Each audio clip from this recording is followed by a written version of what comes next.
जयतु संस्कृतम। मैं डॉक्टर शशि सिंह आप सबका अपने यूट्यूब चैनल संस्कृत ज्ञानोदय में स्वागत करती हूँ। आप लोग कैसे हो? उम्मीद है अच्छे ही होंगे। आज मैं आप लोगों के लिए बहुत ही महत्वपूर्ण टॉपिक लेकर के उपस्थित हुई हूँ आप लोगों के समक्ष, जो कि काफ़ी महत्वपूर्ण है।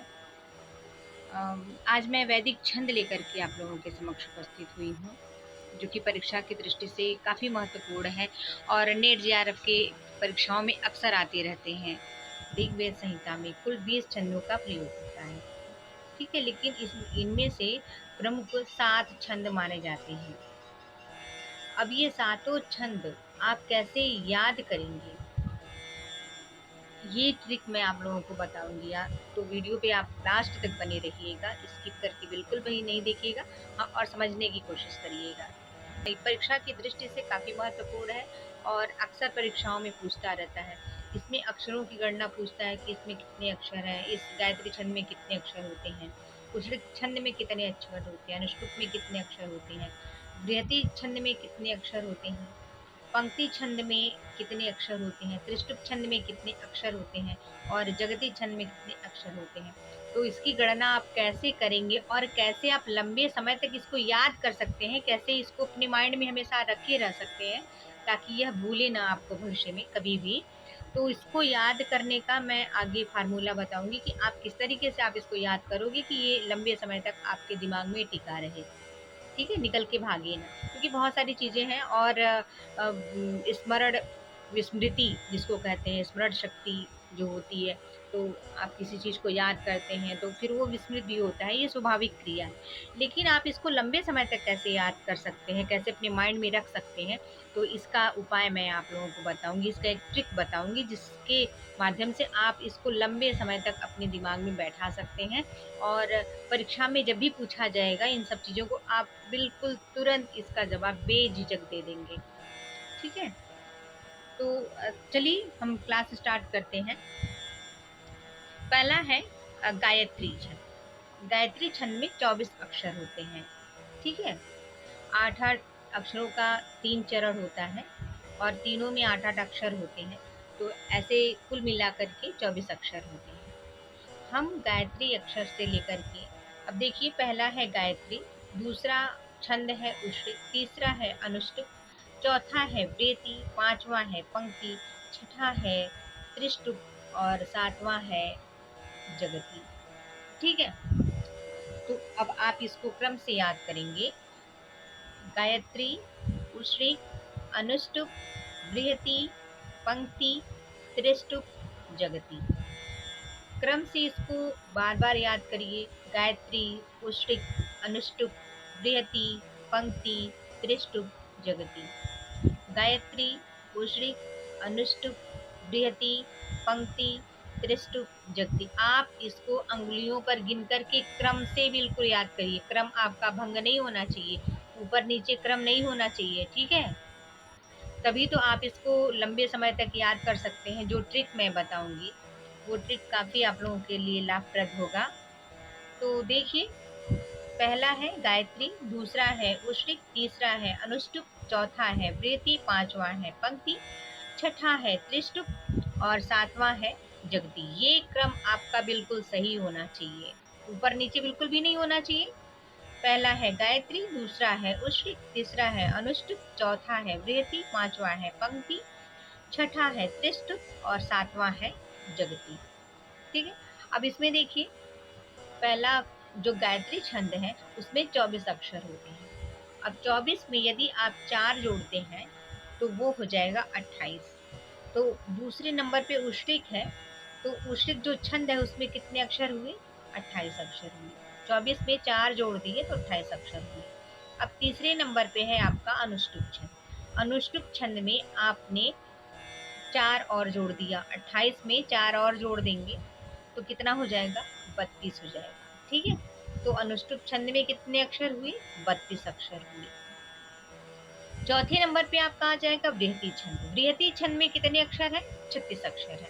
36 में फिर जो अनुष्टुप छंद आपका है, अनुष्टुप में 4 और जोड़ेंगे तो कितना अक्षर होगा? 36 अक्षर होगा। तो बृहति में 36 अक्षर होगा, ठीक है। अब 36 में 4 और जोड़ देंगे तो वो हो जाएगा 40, जो कि अगला है चौथे नंबर पे बृहति था, 5वें नंबर पर आपका है पंक्ति। ठीक है, 5वें नंबर पर पंक्ति छंद है।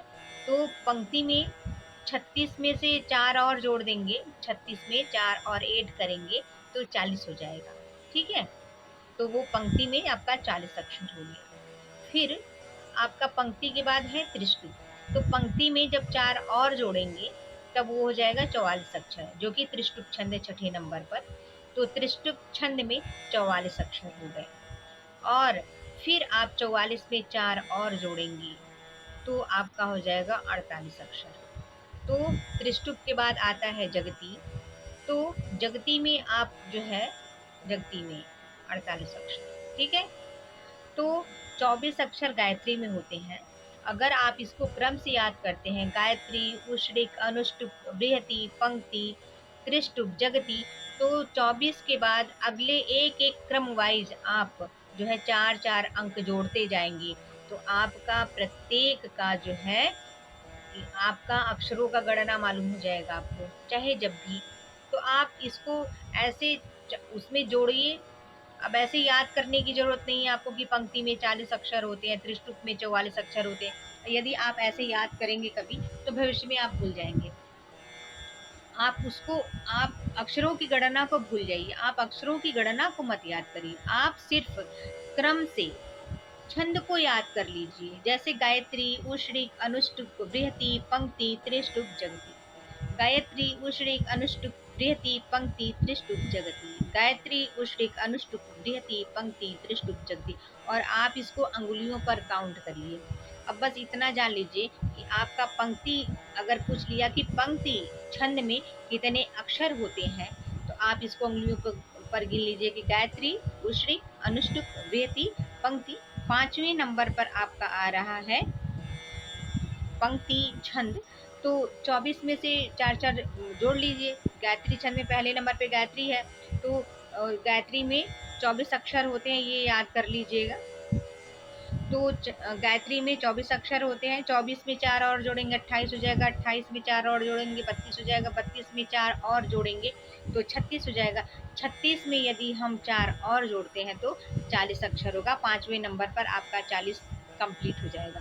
तो ऐसे आपका भूलेगा नहीं कभी, ऐसे याद किए रहेंगे कि त्रिष्टुप में 44 अक्षर, जगती में 48 अक्षर, उष्णिक में 28 अक्षर, अनुष्टुप में 32 अक्षर होते हैं। तो ऐसे आप करेंगे तो निश्चित रूप से आप भूल जाएंगे, क्योंकि कुछ दिनों बाद विस्मृति हो जाती है, किसी भी चीज का विस्मरण हो जाता है। तो ऐसे यदि आप एक क्रम वाइज सिर्फ अक्षरों को न याद करके सिर्फ गायत्री में कितने अक्षर होते हैं उसको आप याद कर लीजिए, और बाकी में सब क्रम वाइज 4-4 जोड़ते जाइए, तो आपका एकदम करेक्ट अक्षर आपको मालूम हो जाएगा। और यह कभी भूलेगा नहीं, यह ट्रिक लंबे समय तक चलता रहेगा, क्योंकि ये फार्मूला मैं खुद अपनाई थी और आज तक मैं कभी नहीं भूलती हूँ छंदों के मामले में कि किस छंद में कितने अक्षर होते हैं।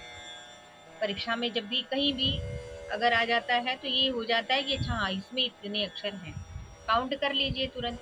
और ऐसे रहेगा कि बृहति में 36 अक्षर होते हैं, पंक्ति में 40 अक्षर। अगर इस तरीके से आप याद करेंगे तो वो फिर कंफ्यूजन आपको क्रिएट होगा। जैसे अगर आप ऑप्शन आ गया 4, 32, 36, 40, 44, तो आप कंफ्यूज हो जाएंगे कि इसमें होता कितना कितना होगा, 36 होगा कि बृहति में कितना होगा, 36 होगा कि 32 होगा कि 40 होगा कि 44 होगा। लेकिन यदि आपका ये क्लियर रहा, आपका ये क्रम क्लियर रहा, तो आप कभी भी इस ट्रिक को नहीं भूल सकते हैं, कभी भी छंदों की गणना को आप नहीं भूल सकते हैं। ठीक है, तो ये क्रम आपका सही होना चाहिए, उस क्रम से आप याद करिए, पढ़िए।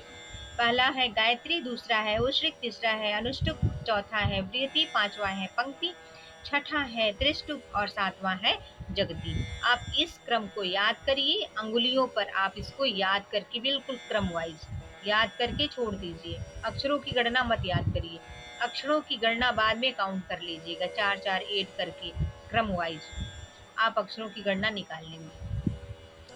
ठीक है, तो उम्मीद है कि ये वीडियो आपको पसंद आएगा और आपके लिए काफ़ी बेनिफिशियल होगा और आप इसको अच्छे से समझ गए होंगे। इसी ट्रिक में याद करेंगे तो आपके लिए काफ़ी लाभदायक होगा, भविष्य में के लिए भूलेगा नहीं जल्दी। ठीक है? तो मैं अंत में कहना चाहूँगी कि यदि आप मेरे चैनल पे नए हैं, पहली बार देख रहे हैं, तो मेरे चैनल को सब्सक्राइब अवश्य करिएगा और बगल में उसके बेल आइकन है, उसको भी प्रेस कर दीजिएगा, जिससे मेरे आगे की आने वाली वीडियो का नोटिफिकेशन आपको मिलता रहे और आप अपने परीक्षाओं की तैयारी अच्छे से करते रहें। ठीक है? और कमेंट करके ज़रूर बताइएगा कि यह वीडियो आपके लिए कितना हेल्पफुल है परीक्षा की दृष्टि से। और यदि वीडियो पसंद आए तो अपने दोस्तों में भी शेयर करिएगा, जिससे कि उनको भी इस वीडियो का लाभ मिल सके। ठीक है? तो बस आज के लिए इतना ही। धन्यवाद। जयतु संस्कृतम, जयतु भारतम।